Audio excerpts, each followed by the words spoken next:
guys, welcome back to my channel in the Watch and Lifestyle. This time we have another comment here from Alt Maestro Sereni. How to stop it beeping every hour?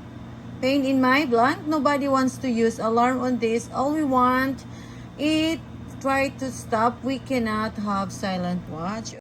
So this is your problem. Did you see this bell? We can remove the bell if you button A, B, C, and D. So we need to go to alarm if you want to remove the bell or every hour beeping, okay? You see the alarm, we are now in the alarm. You see this bell, you can remove this one. Just have to push here, the D.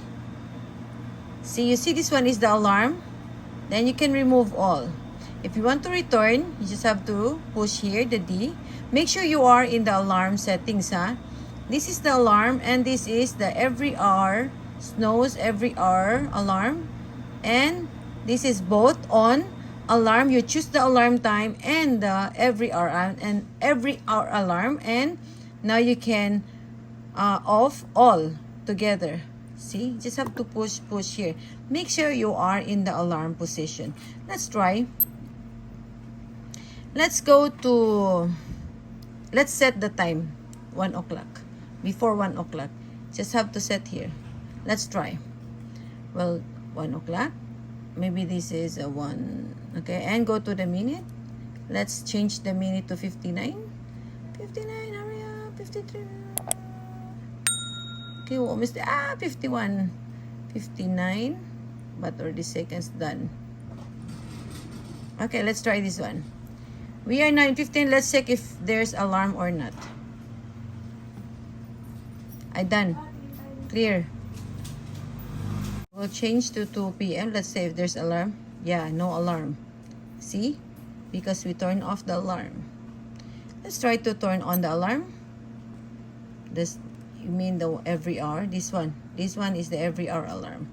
And let's set again the time, huh? Let's go back. Okay, you see the alarm here? Appear. If this appear, that means every hour it will alarm. If this one is off, no more alarm. So let's go back to 1:59. Let's set the time to, let's say, 1:50. No, sorry. It's okay. Let's go to the minute. Hurry up, 59. Let's go to 59. 40, 59. Okay. Okay, done. Let's hear if there's alarm.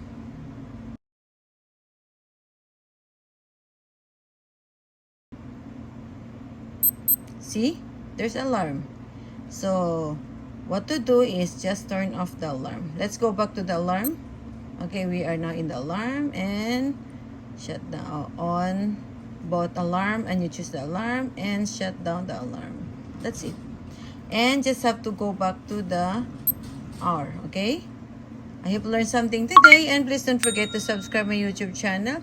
And please don't forget to click the bell button so that we can notify every time we have new arrival tutorial and reviews. Thank you and bye-bye.